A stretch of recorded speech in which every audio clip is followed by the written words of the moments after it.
En el Evangelio según Lucas, en su capítulo 23, seguimos con esta mini serie sobre preguntas y acusaciones. Comenzábamos viendo una lista de preguntas en relación con la muerte de nuestro Señor Jesús y los eventos, ¿no?, centrados en su entrega, juicio y muerte. Es una lista de puntos que vamos a seguir aquí analizando. Hemos, en los últimos dos sermones o estudios, hemos abarcado la pregunta: ¿por qué me has abandonado? Y vimos que en relación con la justicia divina, ¿no?, derramada en su contra, fue abandonado nuestro Señor Jesús. Y la pregunta hace 8 días de si era posible, si pudiera salvar el Dios que es 3 veces santo sin que Cristo bebiera esa copa, ¿no? Y el sermón del domingo pasado se centraba en la respuesta definitivamente que no, y que no era posible. Y obviamente a estas preguntas Cristo sabía la respuesta. Esto es otro asunto, es una lista misteriosa, algunas que nos faltan ver. Estas preguntas providenciales que se hacen en relación con los acontecimientos finales, culminándose en su muerte y resurrección. Y el día de hoy nos toca ver otra en la lista de estas preguntas, ¿no? Otra pregunta que es, todas esas preguntas son de suma importancia, y lo que vamos a ver aquí no es en forma directa una pregunta, pero la vamos a convertir en una pregunta, ¿no? Y vamos a estar ocupados 2 domingos contestando esta pregunta. Se encuentra en Lucas, en su capítulo 23. Vamos a orar. Padre, te damos muchas gracias por habernos reunido a pesar de la contingencia ambiental en la ciudad y los coches que no circulan. Te damos muchas gracias porque aquí estamos, la mayoría de los que asistimos aquí los domingos. Y te damos muchas gracias por el privilegio de continuar analizando estas preguntas, y como vamos a ver, más acusaciones levantadas en relación con la pasión, la entrega, juicio, muerte y resurrección de nuestro Señor Jesús. Te pedimos por lo que vamos a ver ahora, sabiendo que es un tema profundo, complicado en un sentido. Y te pedimos por cada oyente para que los que ya comprendan esta gran realidad pueden comprenderla mejor y ver más de cerca algunos de estos argumentos en que nos vamos a meter.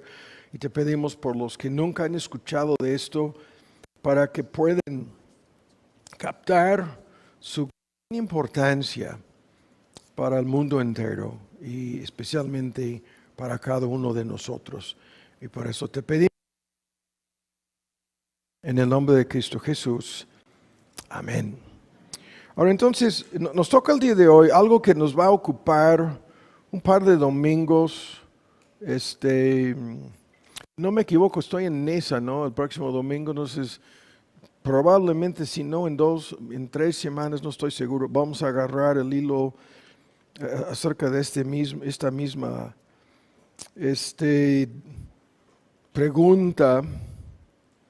Se encuentra el texto que nos interesa, aunque vamos a ver más adelante una larga lista de textos. Les pido perdón, pero es necesario que veamos estos textos y con nuestros propios ojos, ¿no? Dios nos ayude a entender lo que implican. Aquí estamos en Lucas, en su capítulo 23, ya lo tienen. Y en medio de todo lo que está sucediendo, aquí nuestro Señor Jesús está ya colgado en la cruz.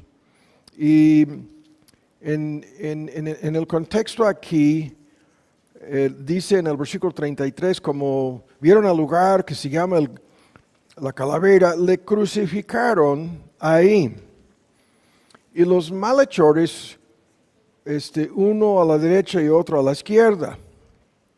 Ahora, esto es la versión, y todas estas versiones en los 4 evangelios tienen sus detalles, ¿no? Agregan detalles y amplifican en algunos puntos la descripción de lo que pasó. Y aquí en el evento más importante de la historia del mundo. Y llegamos, se predican muchas veces en época de la Pascua o celebrando la resurrección de Cristo. Creo que el pastor Moisés hacía esto, lo poníamos frecuentemente en el programa de radio, las famosas 7 palabras, ¿no? De la cruz. Y esto tiene sus pros y sus contras, pero esto es uno de los ejemplos que usan la palabra en el versículo 34. Y Jesús decía, Padre, perdónalos, porque no saben lo que hacen. Y de inmediato se refiere a lo que ya vimos una pequeña parte de esto, de que partieron sus vestidos, ¿no? Y echaron suertes, y le tocaba a alguno de sus asesinos esta vestimenta, ¿no? Que representaba simbólicamente la vida perfecta de Cristo, que Él vivió en lugar de cada creyente. Ahora, lo que nos interesa el día de hoy es... Esto lo vamos a convertir en una pregunta. Hay muchas controversias acerca de este texto y las controversias no nos interesan en un sentido, los vamos a poner a un lado y se centran en esta fórmula. No saben lo que hacen y algunos en base a esto tratan de limitar esta petición, esta obra intercesora de nuestro Señor Jesús desde la cruz del Calvario pide por el perdón, ¿no? Perdónalos, ¿no? Y lo que nosotros vamos a discutir en 2 domingos, espero que no sea más, es sobre el significado de esto. Perdónalos, ¿no? ¿Qué quiere decir esto? Y específicamente, este tema es más amplio de lo que vamos a ver el día de hoy. Nos vamos a meter en esta tremenda controversia acerca de por quiénes murió Cristo. Y a quién se aplica esta petición. Perdónalos, ¿no? En una forma más amplia, obviamente, hay que analizar y hay que discutir este asunto. Y como vamos a ver, esto podría ser, no vamos a decir que sí o que no, la pregunta más importante, o sea, ¿por qué me has abandonado? ¿No? Y si es posible que sean salvados sin que alguien pague la deuda de sus pecados. Importantísimas estas preguntas, pero culminándose en esto, perdónalos, ¿no? ¿Por quiénes estaba intercediendo Cristo? ¿A quiénes se les aplica este perdón?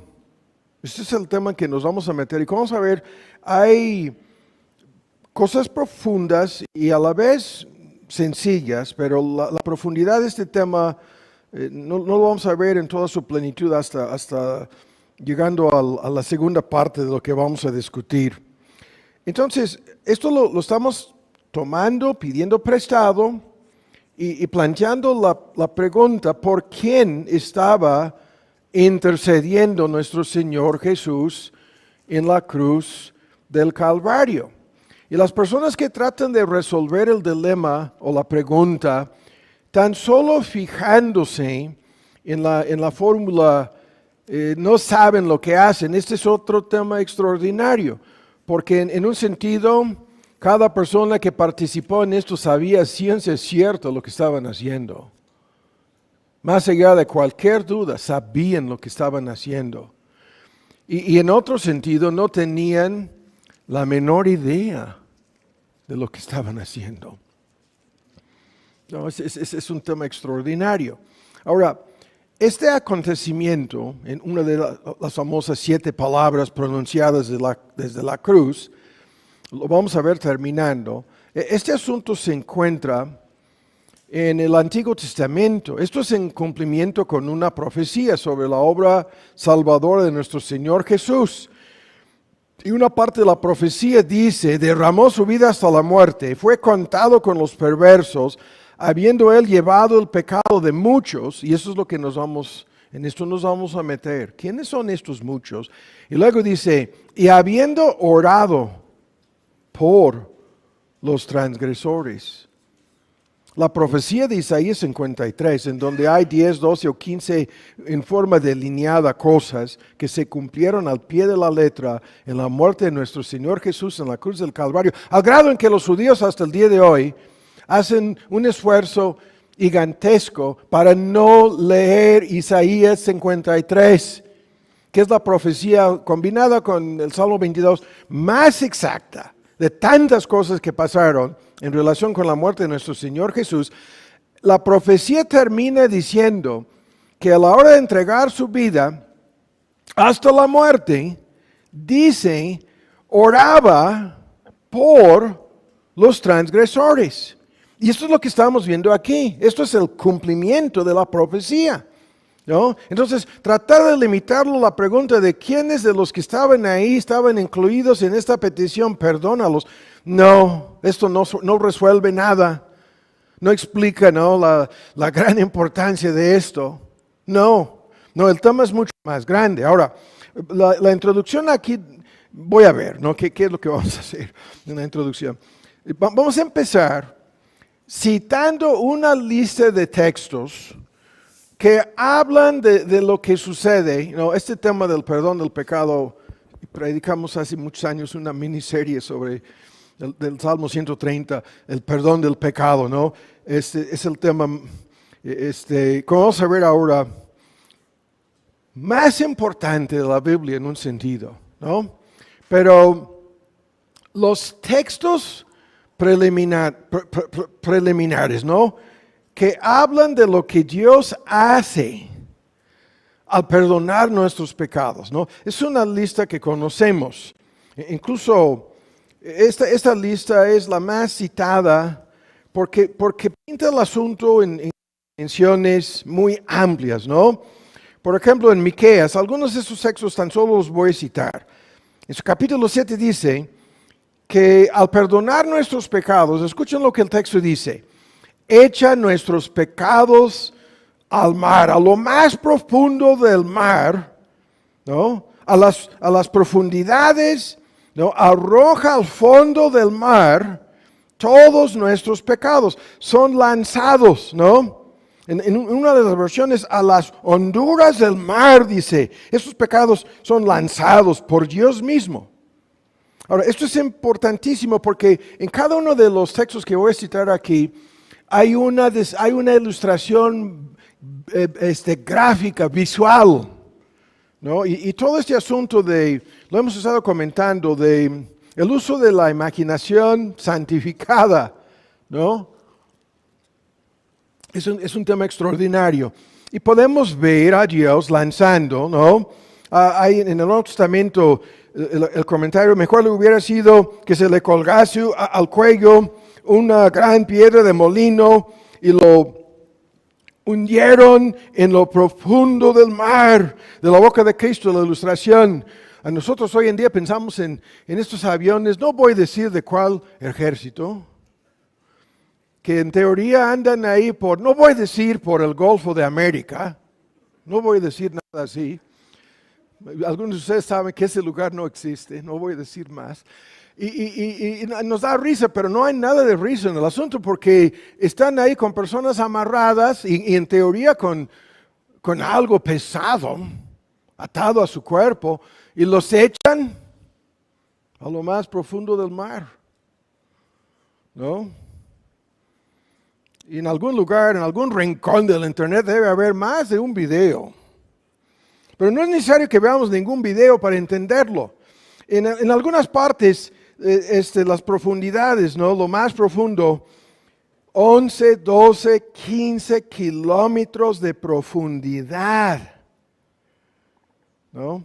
Y aquí, por favor, no Tomás, ¿no? Pero la nave que desapareció en una parte del océano de esta profundidad y no la han encontrado hasta el día de hoy. No la pueden encontrar. ¿Se acuerdan, no? De Indonesia, de la línea, el vuelo que 370 y 1000 documentales tratando de resolver el dilema. Nadie lo va a resolver jamás hasta que encuentran la nave. No se encuentra en ningún lado, ¿no? Y esto es una ilustración. Y la ilustración es importantísima porque Dios hace esto al perdonar nuestros pecados. Esto es lo que Dios hace. Los echa a lo más profundo del mar, ¿no? Luego, de los textos hay una lista. En el Salmo 103, la fórmula, ¿no? Usando el globo, y dice, tan lejos del oriente hasta el occidente está, ¿no? Así alejó de nosotros nuestros pecados. Y eso es otra vez una ilustración gráfica. Si tú vas a la izquierda o a la derecha, ¿no? Del oriente al oriente, al occidental, ¿qué es lo que va a suceder? Nunca vas a chocar, ¿no? Yendo de un lado o del otro lado. Es lo mismo. Es lo que Dios hace, al perdonar nuestros pecados, es lo que sucede. Ahora, ahí está, y no estamos viendo los sexos por causa del tiempo. En Levítico, en el día de la propiciación, el macho cabrío vivo. Es tremendo en Levítico 16. Y hay, y tú puedes encontrar en internet, ¿no? En forma animada, ¿no? Las ilustraciones del sumo sacerdote imponiendo sus manos sobre la cabeza del animal y confesando los pecados del pueblo de Israel. Y el texto dice que este animal lo llevaba un siervo de Dios y todo el pueblo judío estaban ahí viendo. Y este animal, el chivo expiatorio, en el contexto de la ilustración, llevaba los pecados del pueblo de Israel a un lugar desconocido en el desierto y se desaparecía el animal y nadie nunca encontraron al animal. Representando lo mismo, ¿no? La forma en que se desaparecen, se desvanecen estos pecados que son perdonados. Es lo mismo. En Isaías 44, la fórmula dice, tus pecados como la neblina en la mañana, ¿no? Se van a desaparecer. He hecho desaparecer tus pecados como las nubes o la neblina que aparece por como dice Santiago, un muy breve lapso de tiempo y luego la neblina disipándose se desvanece, ¿no? Y el texto dice así, eso es lo que yo hago al perdonar tus pecados, ¿no? Tu culpa y tus pecados se desvanecen como la neblina en la mañana, como bruma en la mañana. Y luego en Isaías 38, sorprendentemente muchos de esos textos vienen del mismo libro de Isaías. Escuchan, dice que Dios echa a sus espaldas. Tú diste la espalda a mis pecados, pero es más que lo que estoy citando de esa traducción, porque es una figura gráfica de Dios echando fuera de su vista, para que al voltearse, ¿no? Dios no tiene cuerpo, no está limitado, pero la ilustración es tremenda, porque nuestros pecados ni Dios los vuelve a ver, ni Dios los puede ver, ¿no? Como vamos a ver en un momento, son olvidados. Y luego en Isaías 43 dice que Dios, y esto es un paralelismo con lo que vamos a ver terminando en Colosenses, Dios borra nuestros pecados, ¿no? La lista larguísima de nuestros pecados, hablando de los creyentes, borra estos pecados, ¿no? Porque su deuda, su culpa ya fue pagada, liquidada, ¿no? Y es un término técnico, en su lista de contabilidad, es como si estuvieran ahí como una deuda pendiente, se borra, ¿no? Se borra la lista de estos pecados. Y así. Ahora quiero que veamos en Colosenses, busquen en Colosenses, en el Nuevo Testamento. Esta lista es tremenda, es importante tomarla en cuenta a la luz de lo que vamos a discutir aquí, porque lo que nos interesa es por quién estaba pidiendo este perdón cuando salió de su boca, ¿no? La petición, perdónalos, ¿no? Y estaba en el contexto pidiendo al Padre Celestial que se hiciera todo lo que estamos escuchando aquí con estos pecados. Perdonar los pecados ¿de quién? ¿Estaba hablando Cristo de todo el mundo? ¿O estaba intercediendo, ¿no?, a favor de cada ser humano? Aquí en Colosenses ya lo tienen. Este texto es fenomenal porque en medio de este gran tema dice, y vosotros en 2:13 que estando muertos en pecados y en la incircuncisión de vuestra carne os vivificó juntamente. Estos son las palabras aquí describen la circuncisión del corazón, el nacimiento nuevo, la resurrección espiritual, la vivificación, ¿no? Es espiritual. Y cuando esto sucede simultáneamente, ¿qué sucede? Dios perdona todos los pecados. Perdonándoos todos los pecados, dice. Ese es el tema que nos interesa. Y luego hay una explicación técnica de cómo se efectuó esto en la cruz del Calvario. El texto dice en la versión antigua, rayendo, anulando es la mejor traducción, el acta de los ritos que nos era contrario en contra de nosotros. Y esa es la lista, sin discutir más a detalle esta fórmula. En la lista están todos nuestros pecados. Y lo que va a suceder es lo que estamos viendo. Van a ser anulados, van a ser rayados, van a ser quitados, ¿no? Cancelados es una traducción. Es un tecnicismo tomado de la contabilidad, según los expertos en el griego. Y la idea es, ¿ven cómo termina? Clavando.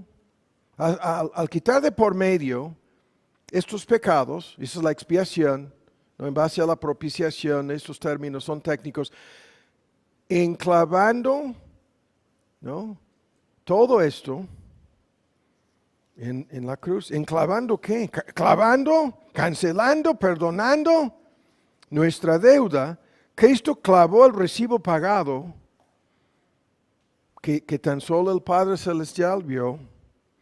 Cristo dejó el recibo pagado clavándolo a la cruz y simultáneamente pidiendo por el perdón de estos pecados. ¿No? Ahora, en Romanos hay un argumento sobre el mismo tema y dice, voy a citarlo, bienaventurados, viene del libro de los Salmos la cita, aquellos cuyas iniquidades son perdonadas. Pero ¿cómo son perdonadas esas iniquidades? Y luego, bienaventurado, que quiere decir salvado, la persona, el varón, cualquier persona, al cual el Señor, y es otro tecnicismo, no le acreditó, no le imputó, ¿no?, sus pecados, no le fueron acreditados, no le fueron inculpados, puestos a la cuenta de esta persona. Porque fueron puestos a la cuenta de otra persona, la persona que se entregó en la cruz del Calvario. Asumió esta culpa, recibió lo que sería el castigo de estos pecados.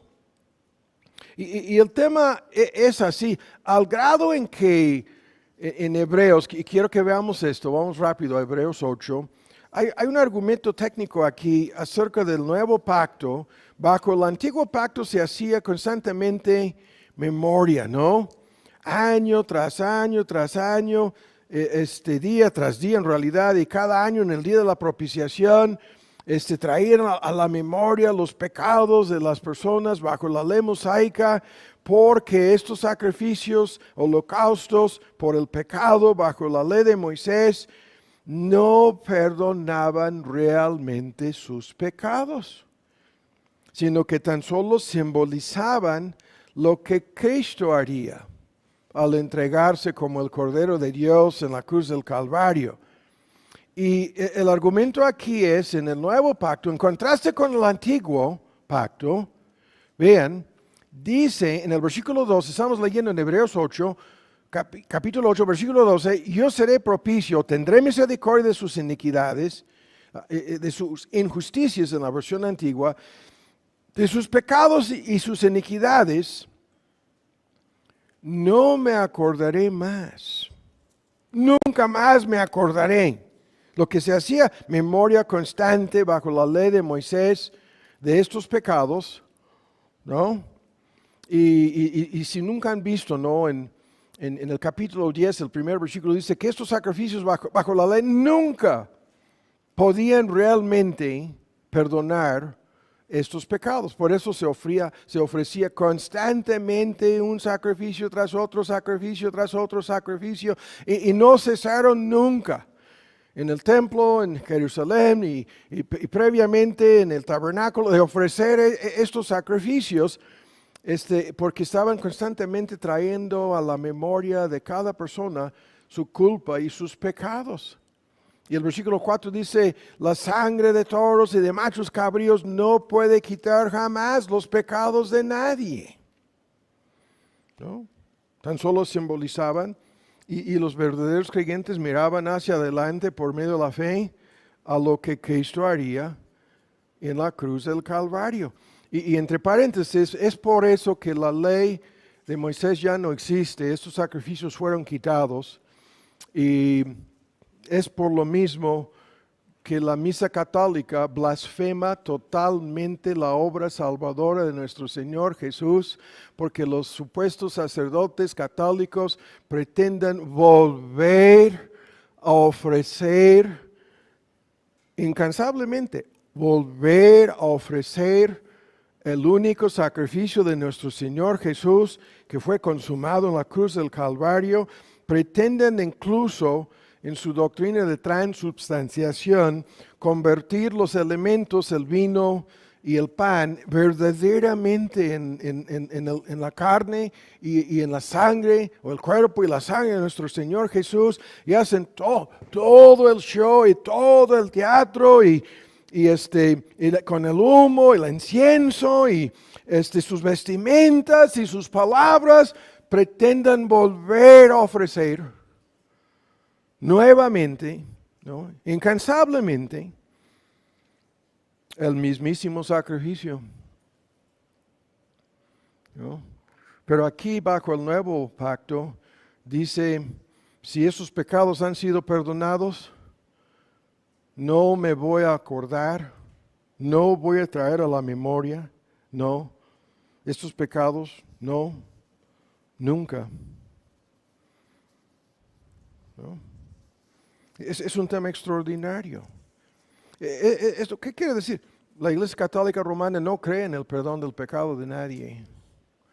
Es por eso que ni siquiera cuando mueran es suficiente. Tienen que ir al purgatorio y seguir pagando miles de años, ¿no? En teoría están pagando en el purgatorio porque no creen absolutamente nada acerca de lo que nuestro Señor Jesús hizo en la cruz del Calvario. Y están blasfemando la obra salvadora de Cristo, negándola, rechazándola y mostrándose como más que incrédulos. Ahora, esto es entre paréntesis. Y este tema es extraordinario. Esta fórmula va, las profecías sobre el nuevo pacto, citadas aquí en Hebreos 8, lo mismo en Hebreos 17. Nunca más me acordaré de sus pecados e iniquidades, pues donde hay remisión de estos, el versículo 18, no hay más ofrenda por el pecado. Y es un tema extraordinario. Solamente Dios puede olvidarse. No es una falla de memoria. No, eso es no acordarse en sentido legal, en sentido judicial, ¿no? En relación con lo que Susana exige. No buscar otro pago, otra propiciación, otra ofrenda expiatoria, no. Estos pecados han sido quitados por el mediador, el fiador, el testador del nuevo pacto.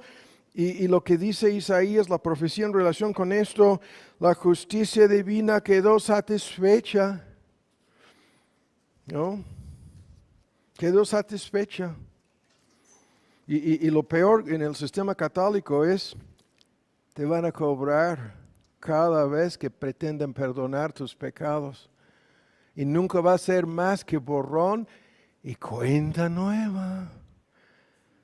Borrón, según ellos, y cuenta nueva, ¿no?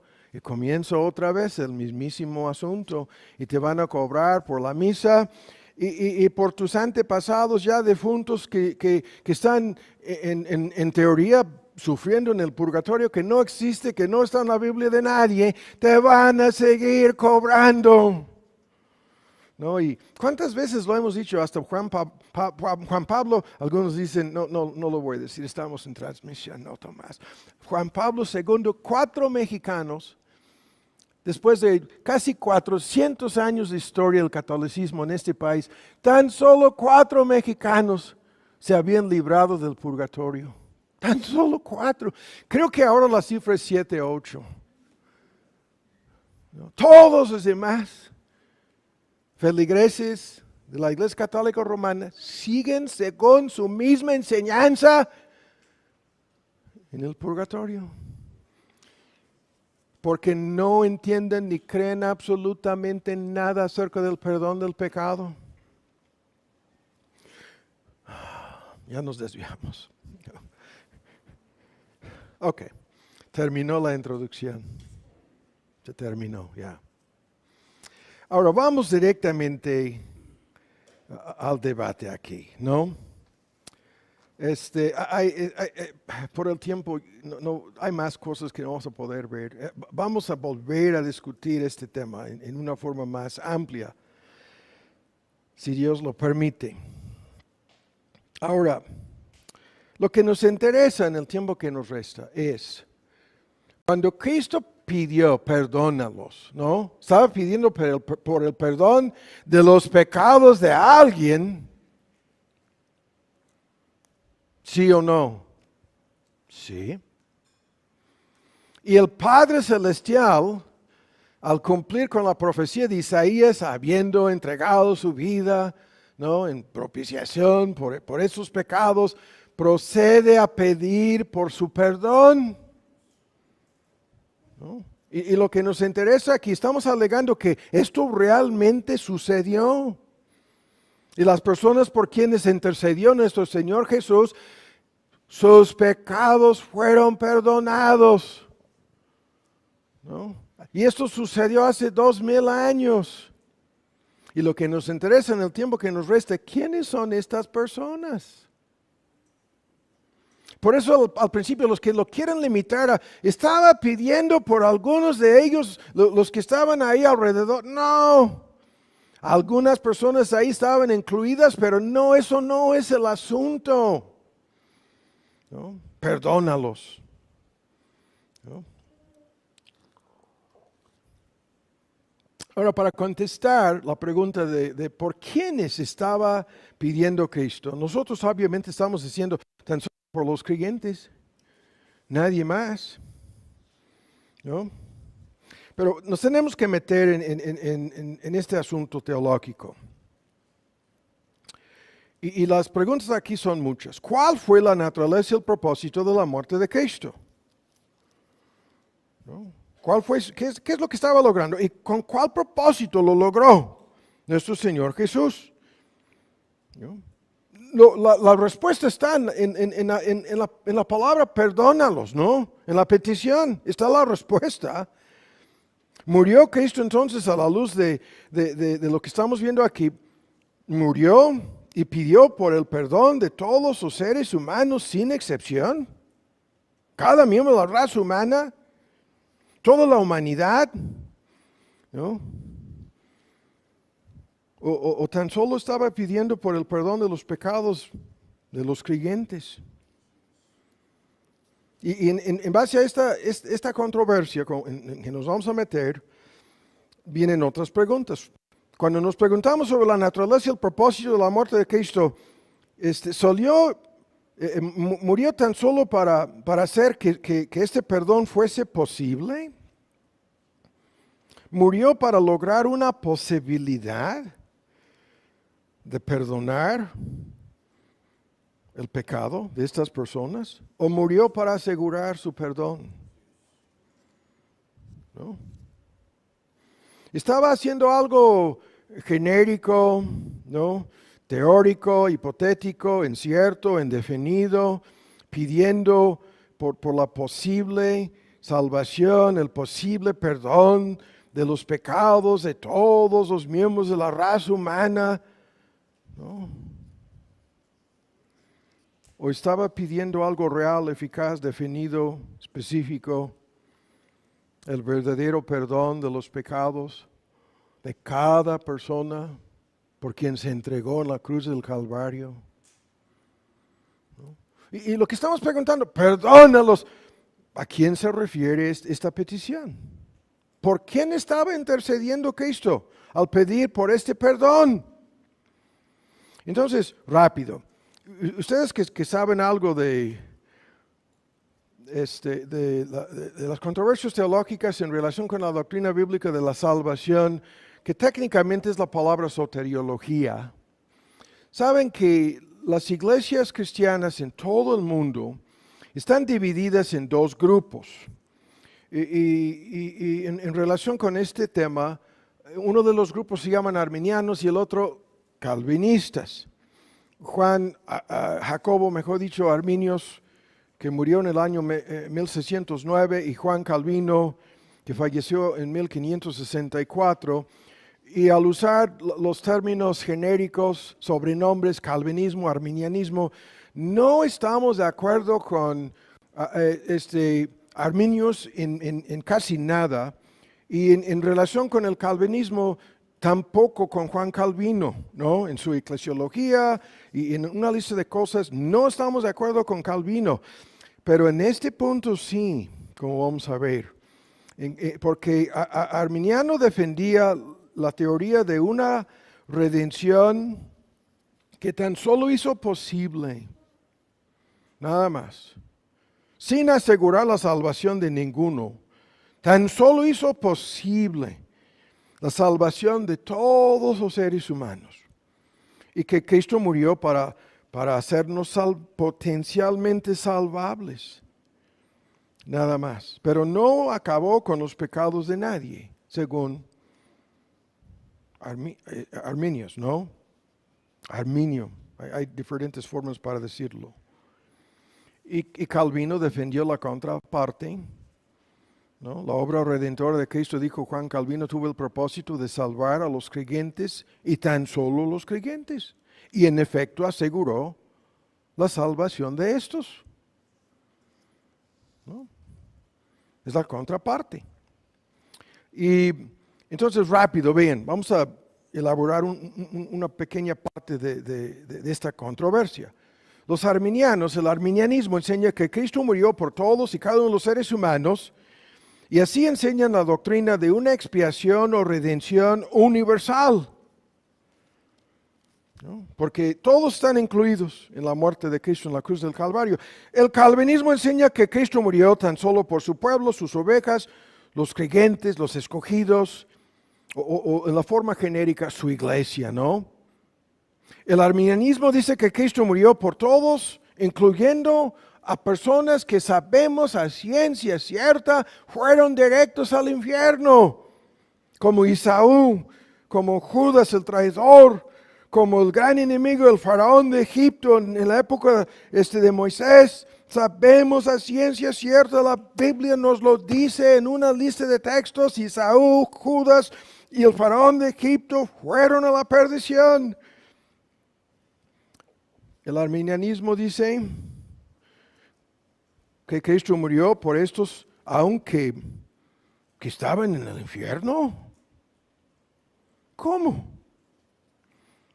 Así. Dice, no, toda la humanidad, ¿no? Salvos y perdidos. Cristo se entregó por todos. ¿Cómo? Y la respuesta, el arminianismo hace una distinción entre lo que Cristo hizo y lo que realizó, ¿no? Su argumento es que Cristo hizo algo que potencialmente podría salvar a todos y cada uno de los seres humanos, pero que en efecto no salva a nadie, ¿no? Y estas son las posturas, arminianismo, calvinismo, y me da pena usar esos términos para las personas que no los conocen o que lo pueden malinterpretar. Lo vuelvo a decir, no estamos de acuerdo con ninguna de las dos posturas en todas sus enseñanzas, pero en esta controversia estamos del lado de Juan Calvino, que defendió lo que vamos a discutir en el tiempo que nos resta. Pero ahora escuchen, hay otra enseñanza a la cual volveremos en el próximo sermón, si Dios lo permite. Y esto es la postura de una salvación universal. Esta postura dice, Cristo murió por todos los seres humanos sin excepción y como consecuencia todos los seres humanos sin excepción serán salvos. Ese es su argumento. Y lo vamos a ver en el próximo estudio. Usan la palabra mundo, que tiene 7, 8, 10 significados distintos en la Biblia. Pero se fijan en la palabra mundo. Dicen, no, la palabra mundo, Cristo murió por el mundo, dicen. Y se fijan en la palabra todos. Dicen, no, dice en una lista de textos que Cristo murió por todos. Y dicen, mundo y todos quieren decir todos y cada uno de los seres humanos. Y son congruentes, dicen, y como consecuencia Cristo estaba pidiendo por el perdón de todos y cada uno de los seres humanos sin excepción. Y como consecuencia se van a salvar todos. Son congruentes. Pero hay un gravísimo problema con eso. ¿Cómo vamos a ir viendo? ¿Cuál es el gravísimo problema? La Biblia dice un sinnúmero de veces lo siguiente. De la boca de Cristo hay muchos que mueren en sus pecados, dijo. Hay muchos y de sus pecados permanecen, dijo Cristo. Hay un camino espacioso que lleva a la perdición. No son pocos, sino muchísimos, ¿no?, que entran por ese camino que les lleva a la perdición. El mismo Cristo dijo en el día final a muchísimas personas, Él mismo les va a decir, nunca nos conocimos, apártense de mí, malditos, al fuego eterno. Al fuego eterno van. Y lo vuelvo a decir, hay una lista de personas de las cuales sabemos a ciencia cierta.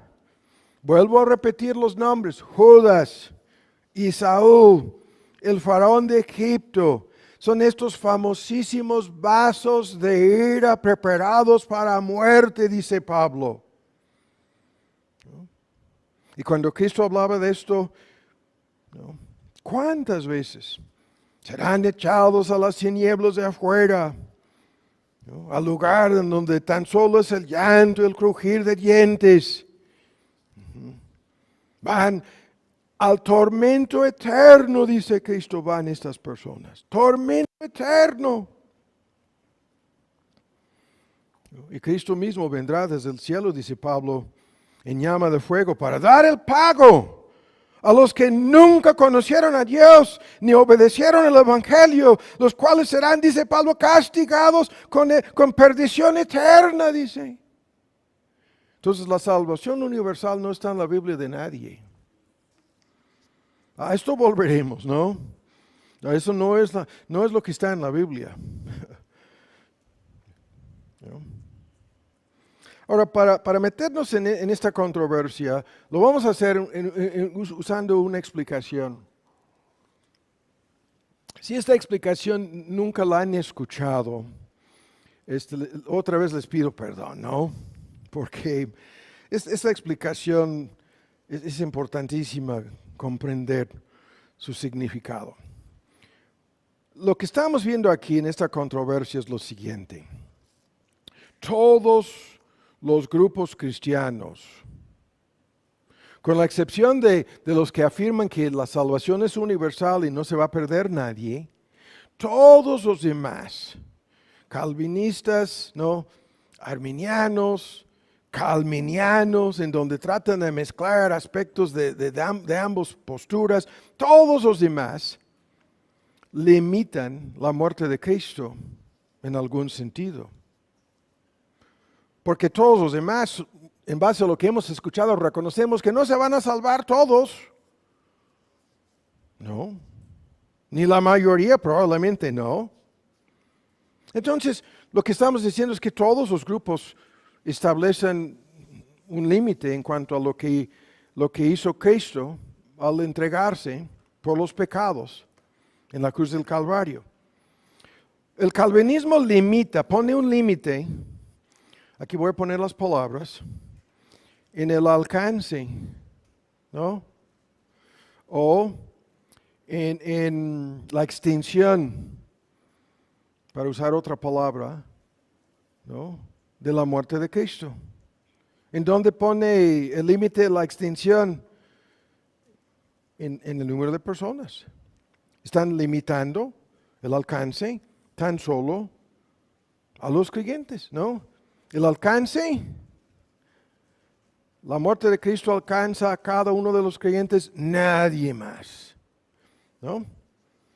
Ahora, los arminianos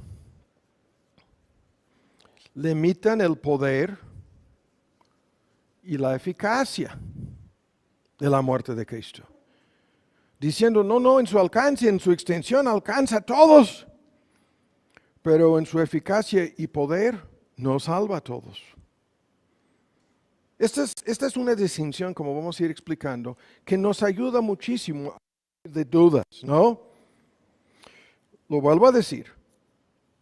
Para el calvinismo, la redención es limitada a un número específico de personas, y son personas específicas cuyos nombres fueron apuntados en el libro de vida del Cordero antes de la fundación del mundo, como la Biblia lo dice repetidas veces. A estas personas y nadie más se refiere la petición, perdónalos, ¿no? Y para los arminianos, no hay límite, se extiende a cada ser humano, todos los que han vivido desde el principio hasta el fin del mundo, pero en su poder y eficacia, ¿no? Ahí están todos los seres humanos, según, ¿no?, los arminianos, pero lo que Cristo hizo no asegura ni garantiza la salvación de nadie.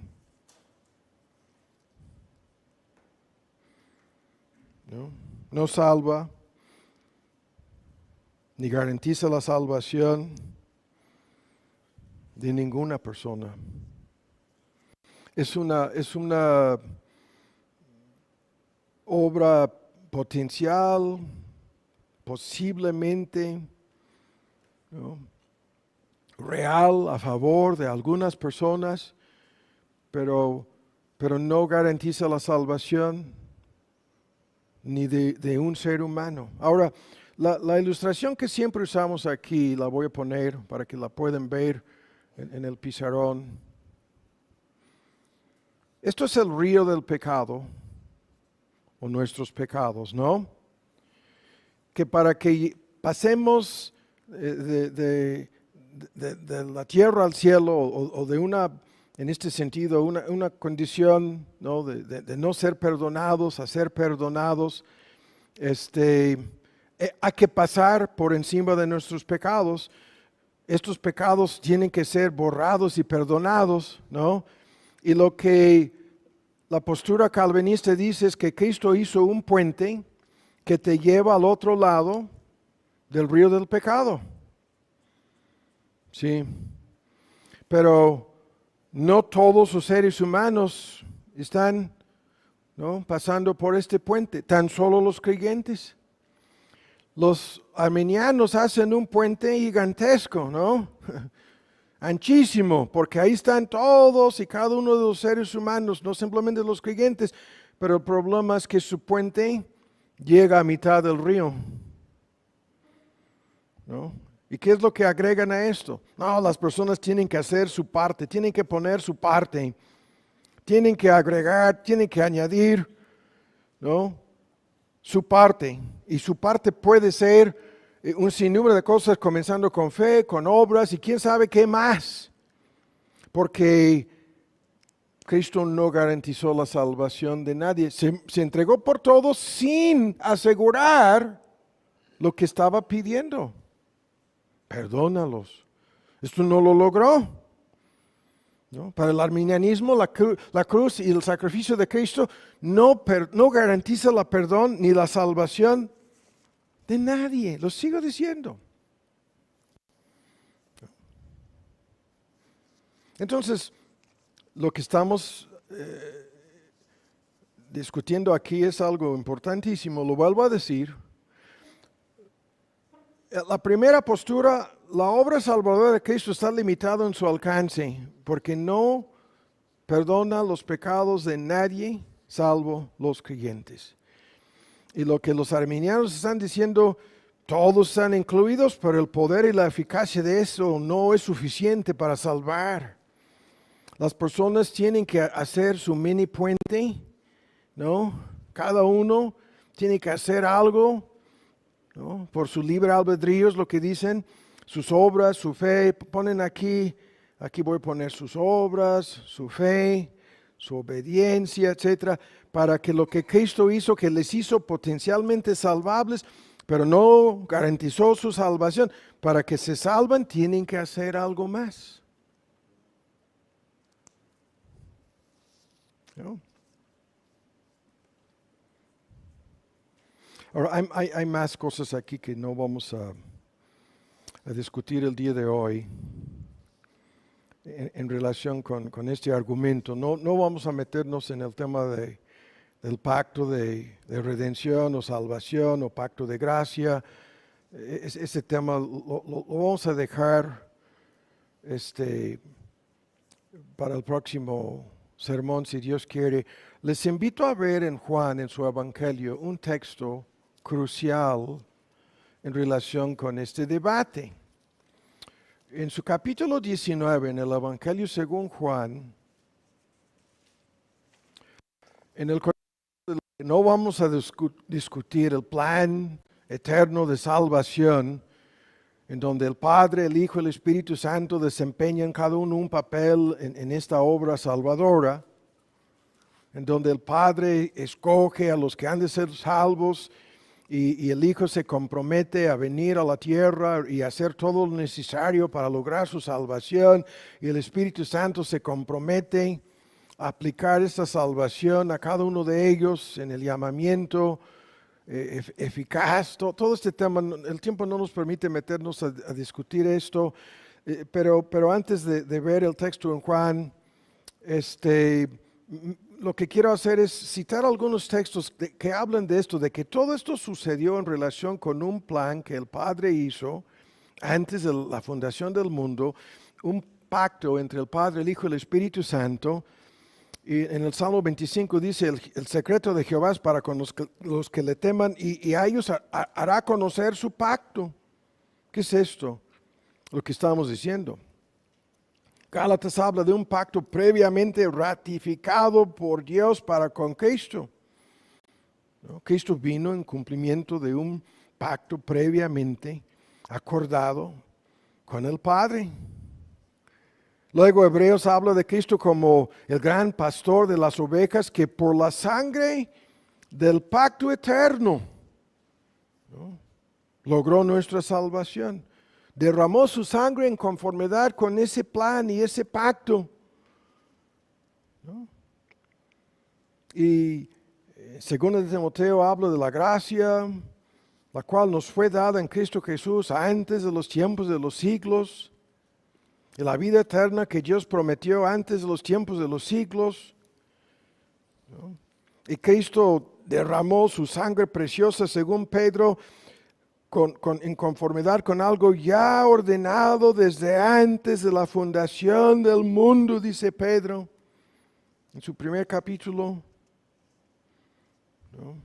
Y ya mencioné los nombres apuntados en el libro de vida del Cordero, antes de la fundación del mundo, etcétera, etcétera. Ahora rápido, ¿ya encontraron el texto en Juan 19? Cuando llegamos a la última palabra que sale de la boca de nuestro Señor Jesús, ¿no?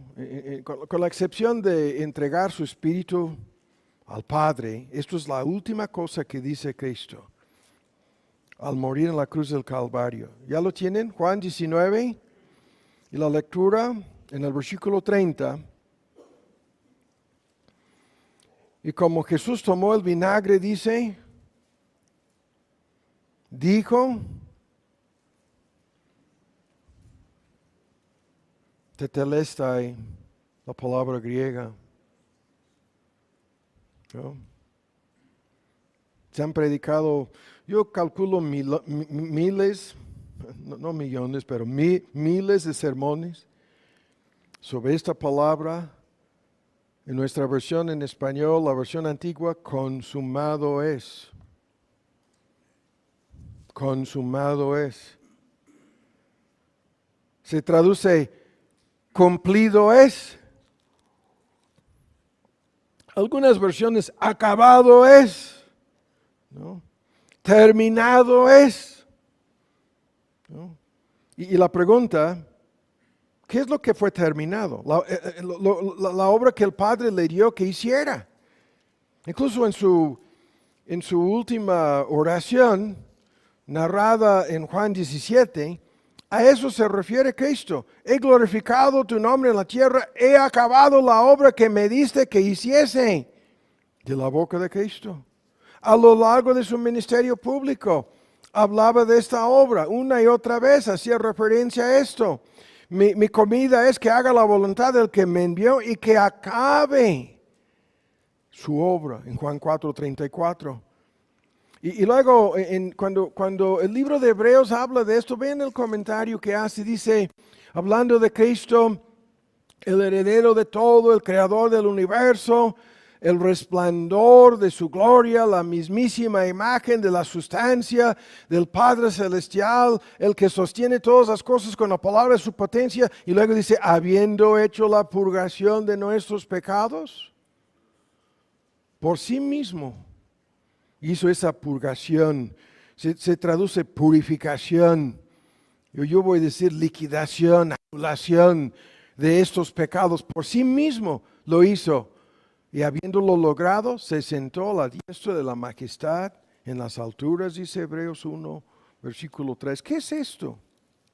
Consumado es. Cumplido es. ¿Qué es lo que se cumplió? ¿Qué es lo que se logró? ¿Qué es lo que se terminó de hacer en la cruz del Calvario? Tan solo una salvación probable, posible, ¿no? Que se aplica a cada uno de los seres humanos potencialmente. ¿Por qué murió Cristo? ¿No? Y en eso nos vamos a meter ahora. Ya lo hemos visto en la respuesta a las preguntas, ¿por qué me has desamparado? ¿No? Si es posible, ¿no?, salvar sin que se entregara a recibir la ira de Dios derramada en su contra. En esas preguntas que ya hemos visto, sabemos la respuesta de por qué murió Cristo, pero hay que analizarlo más a fondo, porque si podemos contestar el por qué murió Cristo, de inmediato vamos a saber por quiénes murió Cristo. Las dos cosas se relacionan. Entonces, en el tiempo que nos resta, eso es lo que vamos a hacer. Vamos a repasar, comenzando en el Evangelio según Mateo, una larguísima lista de versículos. Buscan por favor en Mateo, en su primer capítulo. Cada uno de estos textos dice lo mismo. Cada uno de estos textos nos explican el porqué de la muerte de Cristo. Y sorprendentemente, implícitamente en el porqué de la muerte de Cristo, estos textos contestan la pregunta de por quién murió Cristo y por quién estaba pidiendo entonces ese perdón. Ahora, el primer texto es un texto normalmente citado en la época navideña, en donde se anuncia la venida de nuestro Señor Jesús, y se encuentra en Mateo en su capítulo 1, en el versículo 21, y dice, esto es el anuncio, ¿no? Parará un hijo, llamará su nombre Jesús, y Jesús quiere decir Jehová salva, o Jehová es el Salvador, porque Él, en base al nombre, Cristo es esta persona, Jesús, Él salvará a su pueblo de sus pecados. Ahí está. Podríamos terminar el sermón con este texto y nada más, ¿no? Se anuncia todo lo que estamos viendo aquí como una increíble controversia. ¿Cuál controversia? ¿Quién está mencionado aquí en este texto? ¿Quiénes son los que van a salvar? ¿Cómo van a ser salvados? Van a ser salvados de sus pecados, perdonados por sus pecados. ¿Quiénes son? El texto dice, su pueblo. ¿No? Tan solo su pueblo. Hay una larga lista, en esta lista nos vamos a meter aquí. Hay una larga lista de textos que dicen exactamente lo mismo. Uno de los más citados de la boca del apóstol Pablo, dice que Cristo vino al mundo para salvar a los pecadores. Estoy citando el 1 de Timoteo 1. Cristo vino al mundo para salvar a los pecadores, de los cuales yo soy el primero, dice. Y el ángel anuncia, Él salvará a su pueblo. ¿De qué? De sus pecados. Ahora, la pregunta es, ¿qué quiere decir salvar? Ahora, entre tantas cosas abarcadas en la palabra salvar, lo que Cristo pidió en la cruz del Calvario es el primer punto, perdónalos. Sus pecados tienen que ser perdonados, ¿no? Ahora, técnicamente la palabra salvar abarca redención, reconciliación, justificación, expiación. Son palabras teológicas, cada una de las cuales habla de lo que Cristo tenía que hacer para salvarnos. Tenía que redimirnos. Cada palabra la vamos a discutir en una forma abreviada. Tenía que reconciliarnos con el Padre. Tenía que justificar o perdonar todos nuestros pecados. Y tenía que realizar la expiación. ¿Qué es esto? La obra que quita de por medio estos pecados, ¿no? Cada uno de estos elementos es necesario para salvar. Y una y otra vez a lo largo de su ministerio público, Cristo hablaba de esto. Escuchen la fórmula más sencilla. El Hijo del Hombre vino a buscar y salvar lo que se había perdido. A buscar y salvar lo que se había perdido. Lucas 19:10, ¿no? Cuando le acusaban, ¿no?, de perdonar los pecados de medio mundo, esta fue la respuesta. Al tratar con toda la clase de pecadores en sus entrevistas evangelísticas, le acusaban constantemente de hacer algo indebido al acercarse a estas personas. Y la respuesta es siempre la misma. Yo he venido a buscar y salvar lo que se había perdido.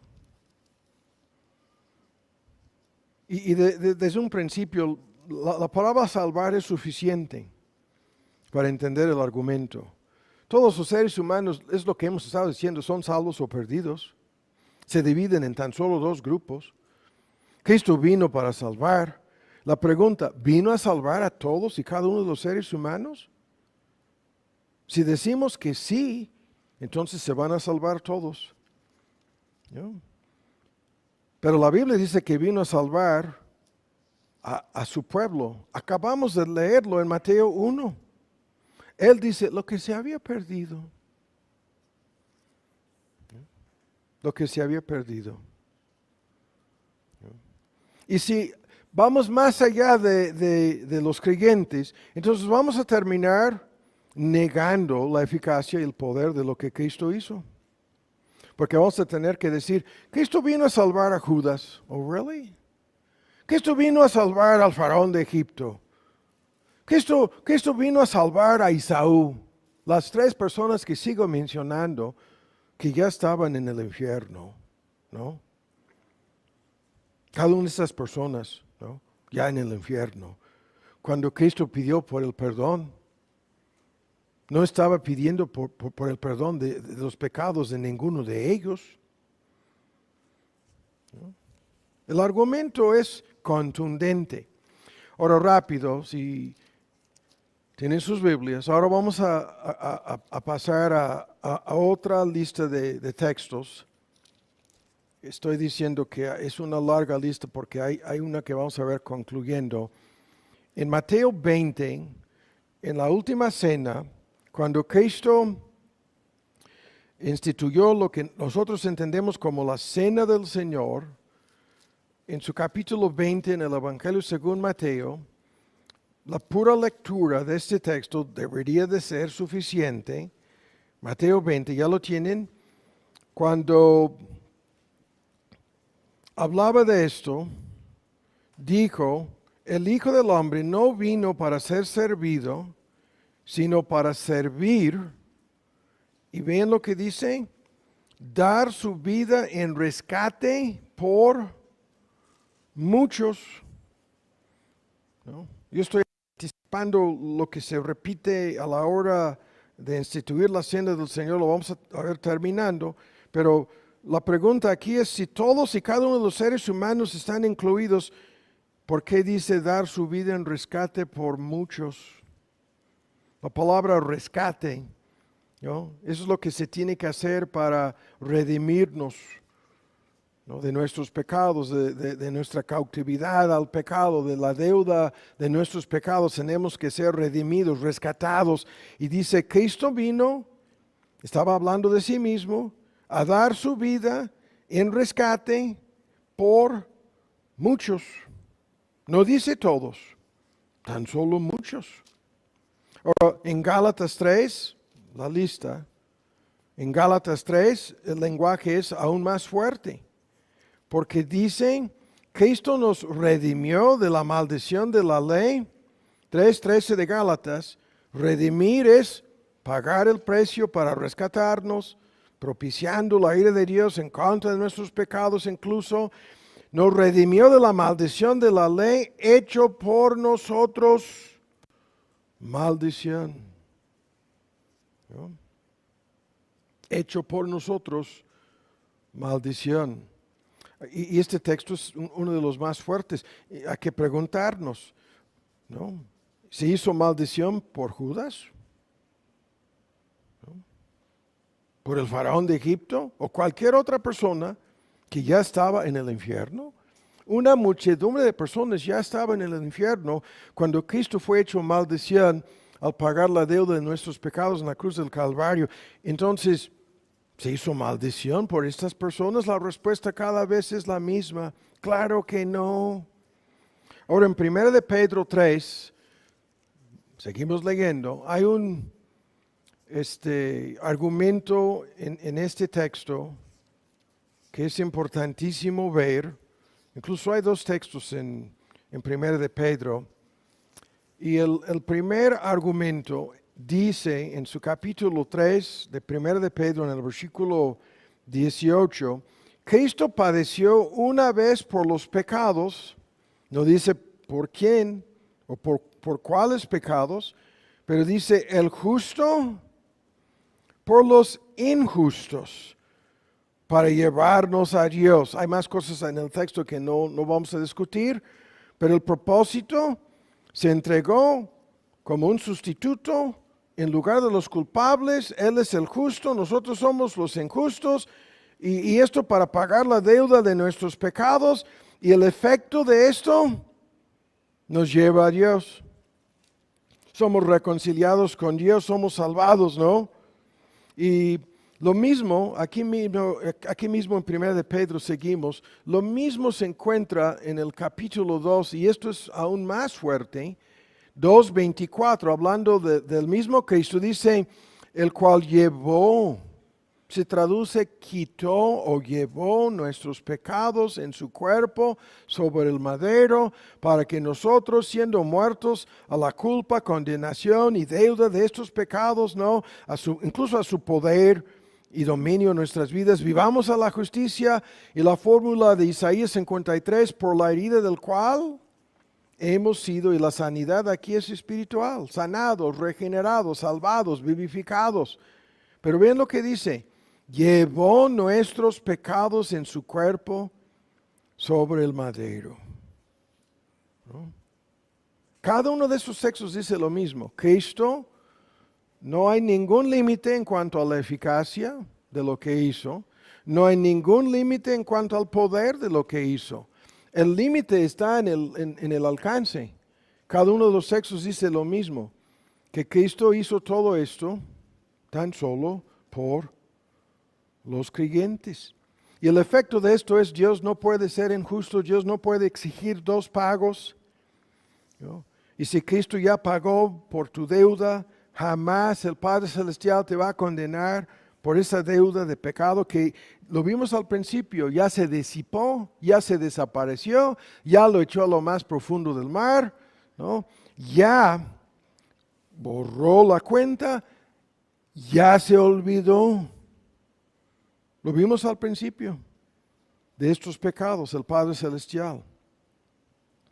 Y Dios no puede ser injusto como para exigir, después de que Cristo haya pagado, ahora te va a exigir que tú pagas por lo mismo. Esto sería la peor injusticia posible y sería la peor ofensa en cuanto a lo que Cristo hizo en la cruz del Calvario.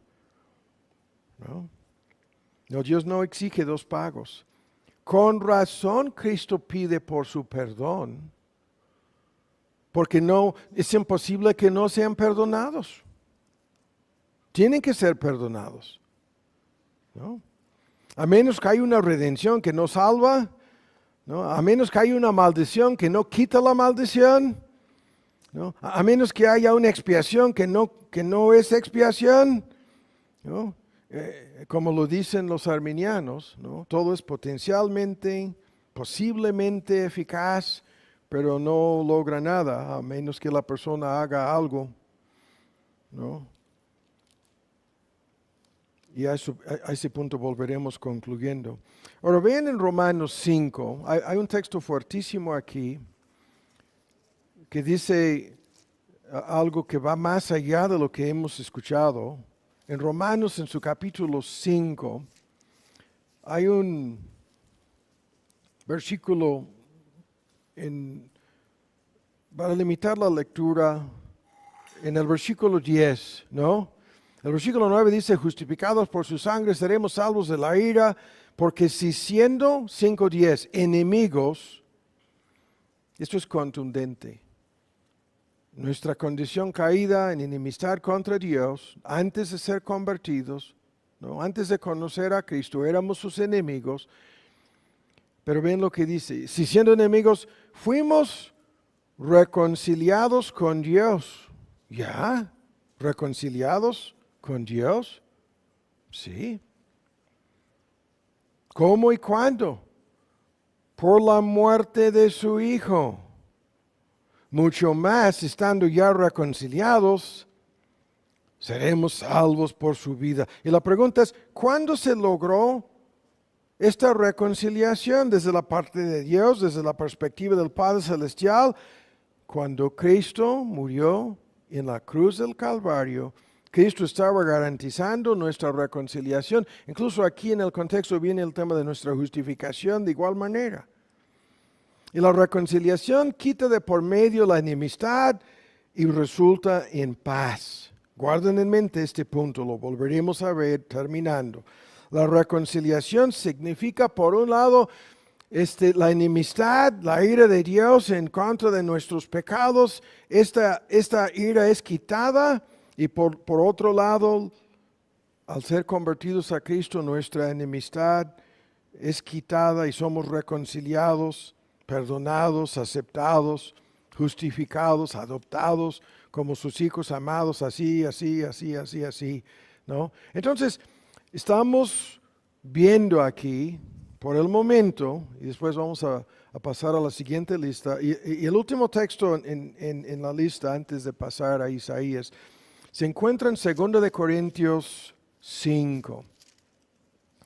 En 2 de Corintios 5, lo comento cada vez, lo que John MacArthur consideraba como el versículo más importante de la Biblia. Se explica el asunto en estos términos. 5:21. Al que no conoció pecado, esto se refiere al hecho de que Cristo vivió una vida perfecta sin pecado, como el Cordero inocente. Dios, el Padre, lo hizo pecado. ¿Cómo es que lo hizo pecado? Trató a nuestro Señor Jesús como si Él fuera, ¿no?, el pecado. Y como si Él hubiera cometido nuestros pecados. Podríamos detenernos aquí media hora discutiendo esto. Porque haz tu lista de pecados, ¿no? Homicidio, adulterio, robo, mentira, codicia, avaricia, idolatría, haz toda la lista de pecados, ¿no? Y ahí en tu mente ves a los pecadores culpables de esos pecados, y el Padre le trata a Cristo como si Él fuera cada uno de estos pecadores, y como si Él hubiera cometido cada uno de estos pecados. Y le trató así, ¿no? Y derramó su ira en su contra, para que nosotros fuésemos hechos la justicia, la santidad, la perfección que Dios exige, ¿no?, en Él, por medio de Él, ¿no?, creyendo en Él, unidos con Él. Y el texto es fenomenal porque los arminianos creen que Cristo fue hecho pecado por muchísimas personas que nunca serán justificadas, que nunca serán declaradas libres de culpa, que nunca serán hechos la justicia de Dios en Cristo, ¿no? Pero el texto dice, no puedes tener la primera sin la segunda. Se entregó para quitar nuestros pecados, y para esta justicia es la vida perfecta de Cristo acreditada en nosotros. Otros textos hablan del mismo tema, pero dicen, Cristo fue hecho pecado en lugar de personas que nunca serán justificadas, que nunca serán perdonadas, porque están limitando el poder y la eficacia de esta obra. Pero la Biblia dice lo que estamos viendo aquí, que Cristo hizo todo esto. Ahora vamos a pasar al Antiguo Testamento, a Isaías 53. Con este texto empezamos este estudio, ¿no? Esto no es realmente un sermón, es como un estudio bíblico, y lo vamos a convertir en un sermón concluyendo aquí. Pero vean en Isaías 53, y aquí tenemos la profecía con la cual comenzamos el día de hoy. La pura lectura de esta profecía nos saca de dudas. Ya lo tienen en Isaías 53, el capítulo que los judíos quisieran sacar, supongo, de la Biblia. Algunos afirman que les tienen prohibidos, ¿no?, a los judíos leer este capítulo. Les dicen, no, es un gran misterio lo que dice este capítulo. Nadie lo puede entender. Sería mejor ni leerlo. Ahora vamos a leerlo. Isaías 53, la lectura comienza en el versículo 3, hablando de Cristo, despreciado y desechado entre los hombres, varón de dolores, experimentado en quebranto. Y se refiere a lo que gráficamente, literalmente sucedió, el desastre al ver su cuerpo mutilado, hecho pedazos, sangrando, ¿no?, en agonía. Escondían de él su rostro los judíos que habían participado en su asesinato. Y como a esto volveremos, se burlaban de él en un sinnúmero de formas. Ese tema lo vamos a tener que discutir a fondo próximamente. Pero dice, fue menospreciado, desestimado, no le estimamos, ¿no? hasta el día de hoy los judíos, ¿no?, siguen con esta postura. Eso es lo que estaba sucediendo por fuera. A la hora de su juicio, ¿no?, castigo y crucifixión por manos de los judíos y los romanos. Humanamente hablando, esto sucedió. Pero la explicación comienza en el versículo 4.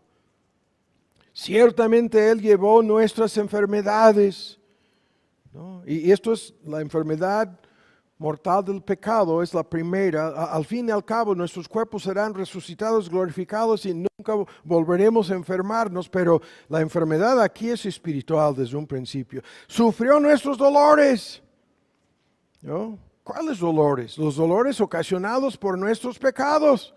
Y nosotros lo tuvimos por azotado, por herido de Dios y abatido. Mas los judíos viéndolo pensaban, no, este hombre es un farsante, mentiroso, y Dios mismo lo está castigando. ¿Sí? Y no sabían lo que estaban haciendo, como lo vimos al principio.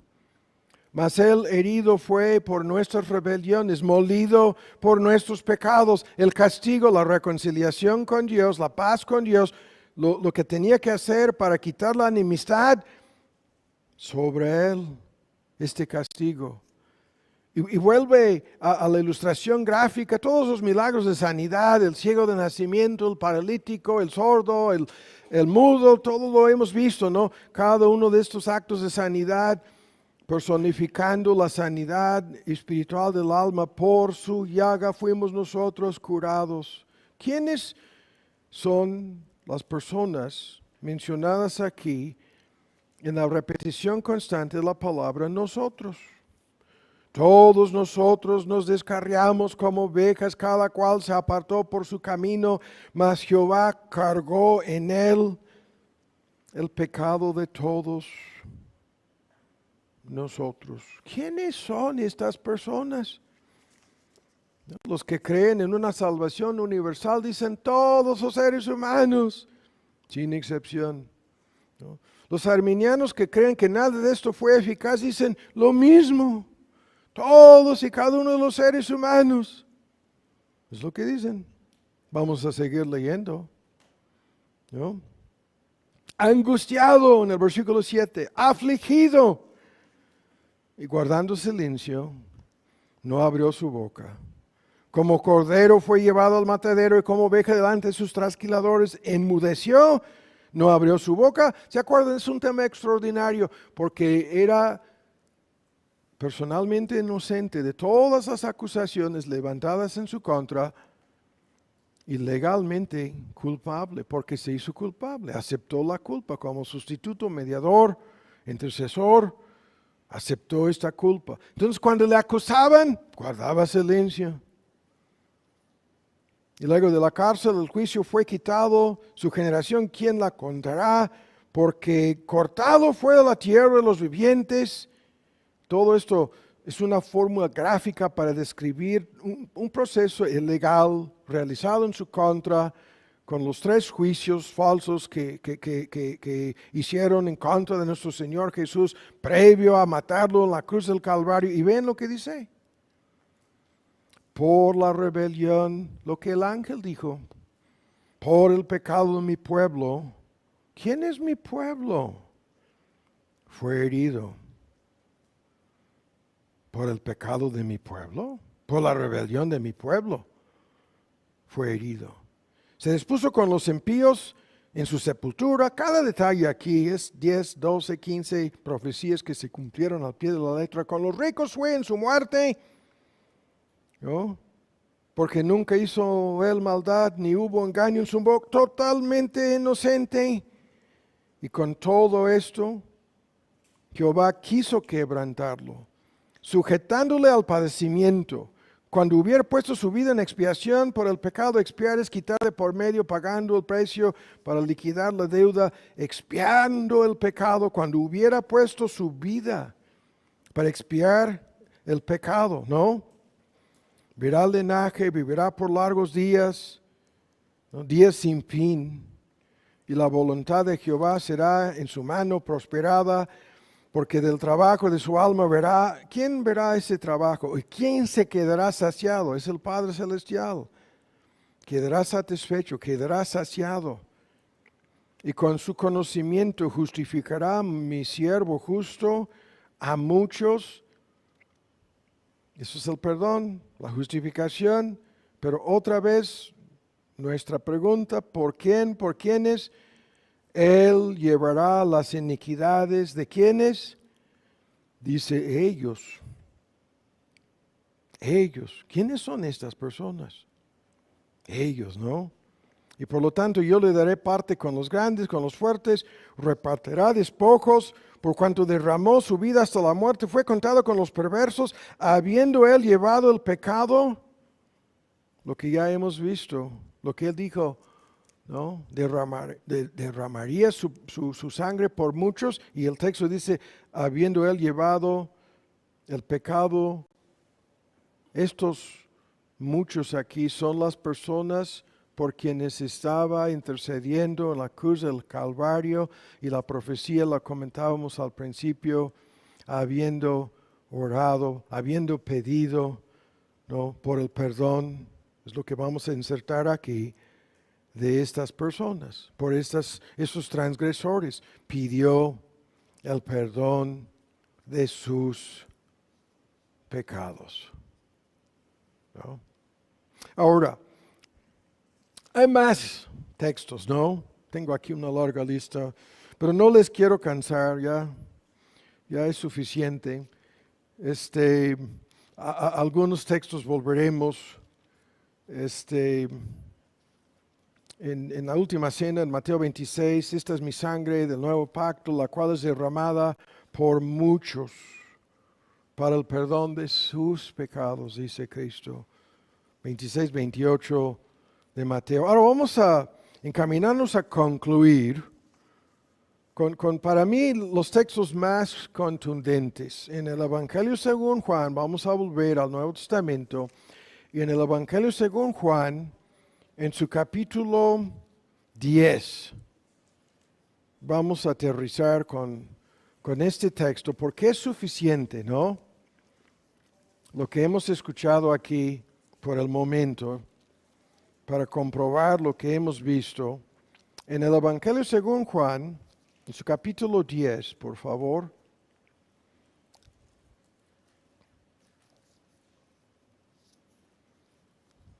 En Efesios 5, el argumento: Cristo amó a la iglesia y se entregó a sí mismo por ella. La iglesia, ¿no? En Hebreos 9 vino para quitar de por medio los pecados de alguien, y lo logró, según Hebreos, ¿no?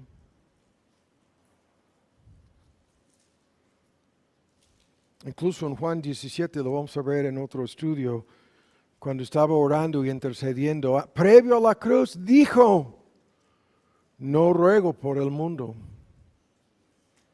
No estoy pidiendo por el perdón de los pecados de todo el mundo. Lo dice Cristo en Juan 17. Ahora vamos a terminar aquí con Juan 10. ¿Ya lo tienen? La pura lectura, ¿no?, es suficiente. En esta famosísima parábola del buen pastor hemos predicado una miniserie sobre este tema en el pasado. Vean lo que dice aquí.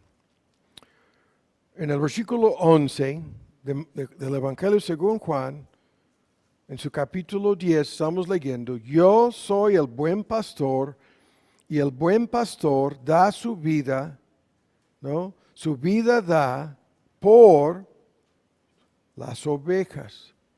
En Isaías 53, todos nosotros, todos los creyentes, somos estas ovejas descarriadas, y aquí el buen pastor vino a dar su vida en la cruz del Calvario, entregó su vida por las ovejas, ¿no? ¿Alguien puede negar lo que esto implica? Ahora vean, en el versículo 15 lo vuelve a decir: como el Padre me conozco, o mejor dicho, me conoce y yo conozco al Padre. Y basándose en todo el asunto del misterio de la Trinidad, y el pacto y la relación y el compromiso que hizo a venir a a rescatar y salvar, como el ángel lo dijo, Él salvará a su pueblo de sus pecados. Aquí dice, pongo mi vida por las ovejas. Ya van 2 veces, hay más aquí, ¿no? El tiempo no nos permite analizarlo a fondo, pero 2 veces acabamos de leer, pongo mi vida por mis ovejas. Ahora vean más adelante en el mismo tema, escuchando de esto, los judíos comenzaron a discutir con Cristo, ¿no? Y incluso en su desacuerdo están rechazando lo que acabamos de leer. Y en el versículo 26, vean, les contesta Cristo, mas vosotros no creéis lo que estoy diciendo, no lo crean, porque no sois de mis ovejas, ¿no? Como os he dicho. Y hay más cosas, pero lo que nos interesa es, 2 veces pongo mi vida por mis ovejas, y al comenzar el debate, voltea y les dice, ustedes no son de mis ovejas, dando a entender que no puso su vida por estas personas incrédulas. No puso su vida. No son de mis ovejas. Yo pongo mi vida por mis ovejas. Y luego en una parte del tema les dice a estos mismísimos, yo tengo otras ovejas que no son del redil del judaísmo de aquel entonces, y voy a poner mi vida por estas otras ovejas también, y los voy a traer a mí mismo, y van a oír mi voz, ¿no? Habrá un rebaño y un pastor. Todo el tema está aquí en una forma encapsulando nuestro argumento, ¿no? Cristo murió tan solo por los creyentes, sus ovejas, su pueblo, sus escogidos, nadie más. Ahora, se queda pendiente la duda para mucha gente, entonces, ¿a qué se refieren otros textos que dicen el mundo? Lo vamos a discutir, no el día de hoy, pero obviamente no, hay una explicación que no contradice lo que estamos viendo aquí. No hay ninguna contradicción, como vamos a ver. Ahora, para concluir el día de hoy, ¿no? Estoy pasando por alto una larga lista de textos que hace referencia a personas reprobadas por Dios. Es uno de los temas, la doctrina bíblica de reprobación, es uno de los temas más difíciles de la Biblia, pero hay una muchedumbre de textos que hablan de estas personas, ya reprobadas por Dios. Y la pregunta para nosotros es, ¿qué hizo Cristo por estas personas? Ya reprobadas por Dios. No hizo nada a favor de estas personas. Ahora, hemos dado una vuelta a grandes rasgos, ¿no? Hemos logrado introducir esta controversia. Y ahora vamos a terminar con un solo versículo en Gálatas, en su capítulo 2, de la epístola de Pablo a las iglesias de Asia Menor. Pasamos a su capítulo 2 de Gálatas.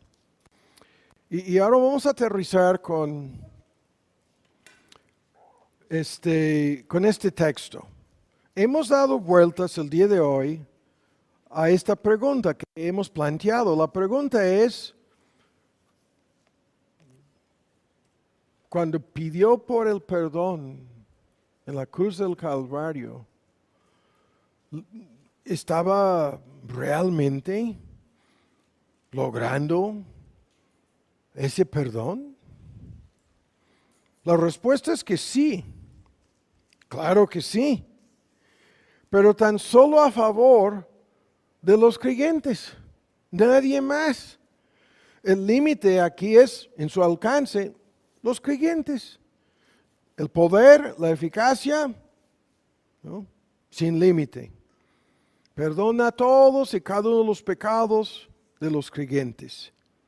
Desde la cruz del Calvario lo pide y lo logra. Ahora vean, ¿cómo Pablo entendía esto? ¿Ya lo tienen en Gálatas? Vamos a leer este texto, en donde todo lo que hemos escuchado está en forma resumida aquí, en este texto. ¿Ya lo tienen? Es Gálatas 2, y muchos saben a dónde vamos aquí. Es el versículo 20. Y esto es el tema al cual vamos a pasar próximamente. En este plan y propósito de Dios estábamos unidos con Cristo a la hora de su muerte en la cruz del Calvario. Esta unión en el plan, pacto de redención o salvación, esta unión entre Cristo y su pueblo comenzó desde antes de la fundación del mundo. Cuando vino a salvar a un pueblo, ese pueblo, sus nombres ya habían sido apuntados en la vida, en el libro de vida del Cordero, antes de la fundación del mundo, dice Apocalipsis. Repetidas veces lo dice. Cristo incluso hablaba, no deben regocijarse de que han visto milagros y han participado de poderes milagrosos. No, dice, deben regocijarse porque sus nombres ya han estado escritos, ¿no?, en el libro de la vida. El mismo asunto. Y esta unión con Cristo que comienza en el plan de Dios en la eternidad, en la historia, ¿no? Cada creyente estaba unido con Cristo cuando Cristo murió en la cruz del Calvario. Y a eso se refiere Pablo en este texto. Con Cristo, el tiempo del verbo es perfecto. He sido co-crucificado. Con Cristo, nuestras versiones modernas, estoy crucificado, pero es algo que ya pasó. Con Cristo ya he sido juntamente crucificado. Y como consecuencia, vivo, ¿no? Recibo vida espiritual. Y ya no yo vivo solito en esto. A partir de este momento, en su conversión a Cristo, vive Cristo en mí. Y esto es unido con Cristo en la experiencia de nuestra salvación, en la eternidad, en la historia y ahora en la experiencia que Pablo describe aquí. Esto se convierte en una realidad. Cristo vive en mí. Y la vida que voy a vivir en adelante, ahora en adelante del griego viene esta idea vivo, ¿no? Todavía en este cuerpo, en esta carne, pero esta vida la vivo en base a esta fe en el Hijo de Dios, su conversión, en su salvación. Se entregó a este Cristo y fue unido con Él en su experiencia del nacimiento nuevo, pero de inmediato todo el asunto está vinculado con lo que hemos escuchado el día de hoy. Sí, porque de inmediato dice el Hijo de Dios, y ven el lenguaje, ¿qué dice? El cual me amó y se entregó a sí mismo por mí.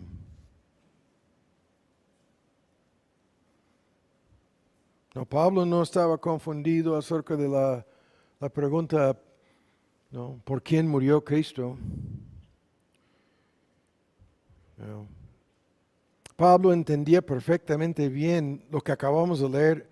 El Hijo de Dios me amó a mí, dice. Como si Pablo hubiera sido la única persona. Sí. Me amó a mí, dice. Ya no está en la controversia teológica acerca de otros, no. Estaba hablando de sí mismo y llega a concluir, me amó a mí. Se entregó a sí mismo por mí. La muerte de nuestro Señor Jesús fue personal. Personalmente se entregó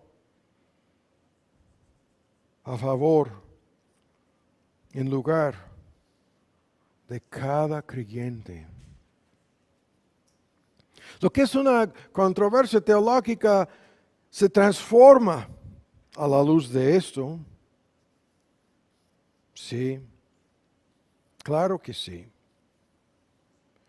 porque eso es lo que llegamos a entender por medio de la fe. Medio mundo al escuchar de un sermón en donde, ¿cómo se atreve el hermano a hablarnos de este tema tan profundo y doctrinal algún domingo? Está por todas partes de la Biblia este tema.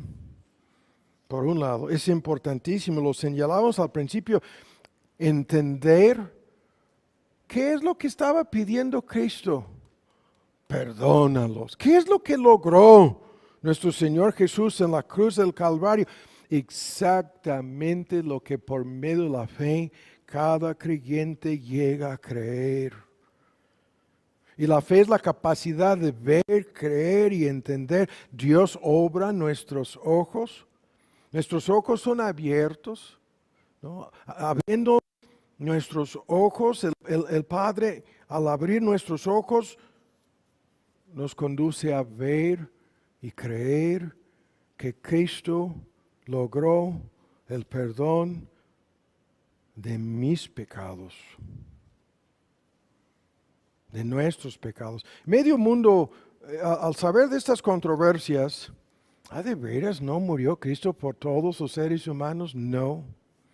Estamos diciendo categóricamente que no, porque murió para salvar y no todos son salvos. Entonces no, si no son salvos, la prueba definitiva de que Cristo no hizo nada a favor de una muchedumbre de personas es el hecho de que mueren en sus pecados, porque no fueron perdonados y no fueron rescatados de estos pecados, porque Cristo no se entregó por estas personas.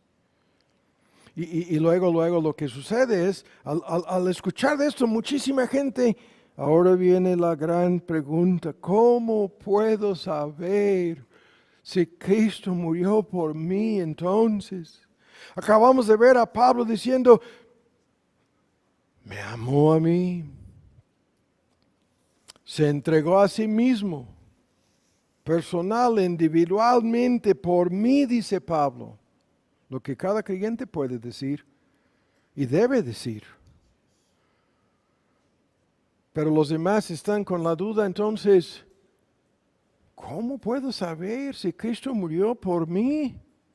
Y la respuesta es la más sencilla. Si tú puedes creer.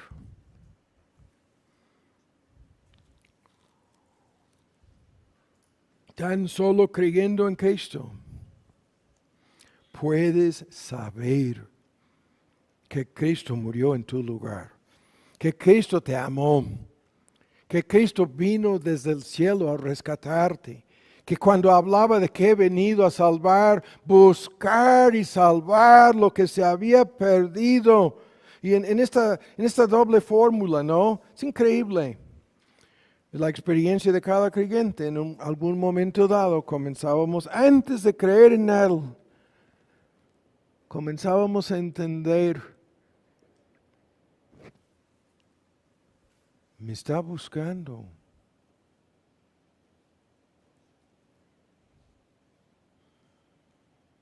Dios me está buscando. Me está llamando.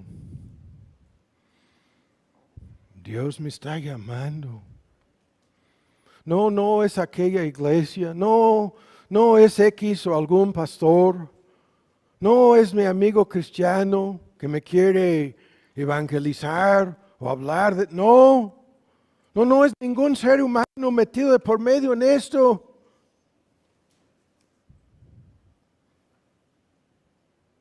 Dios me está buscando. El mismísimo que dijo, he descendido del cielo, he venido al mundo buscando. A buscar, dijo, y a salvar lo que se había perdido. Y en su ministerio público de esto hablaba constantemente. Y luego dio esa famosísima parábola, ¿no? De la oveja perdida. La oveja perdida. ¿no? Vino a dar su vida por sus ovejas. Vino a buscar las ovejas perdidas. Y luego hablaba de una moneda perdida.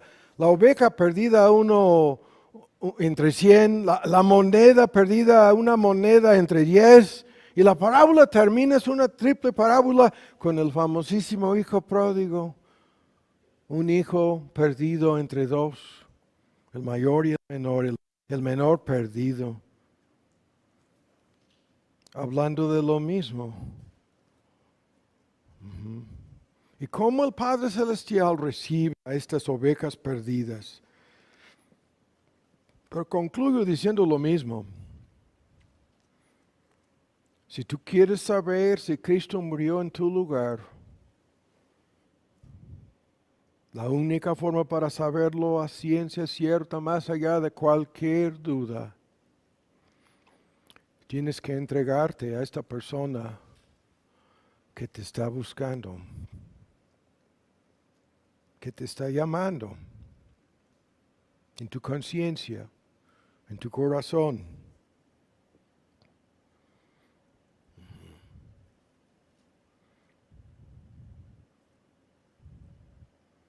Y si no te entregas a Él, si le sigues diciendo que no, si permaneces en tu incredulidad, sabemos a ciencia cierta nosotros que Cristo no se entregó en tu lugar.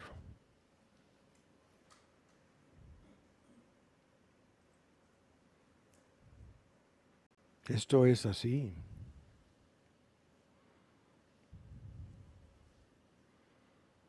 No hay duda acerca de lo que nuestro Señor Jesús hizo o dijo lo mismo al pedir por este perdón.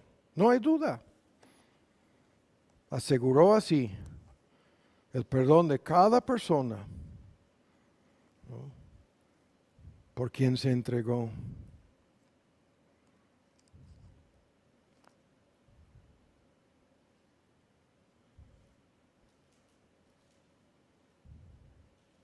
Padre, te damos muchas gracias por lo que hemos escuchado. Ayúdanos a entenderlo, a creerlo.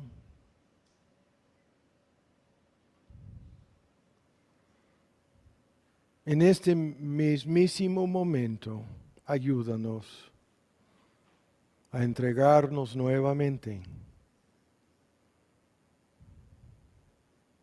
al único Salvador.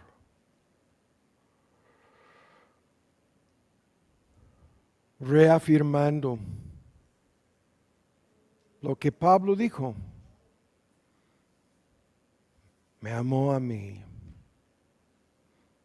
se entregó a sí mismo por mí. Ayúdanos con el don de la fe a creer, a confiar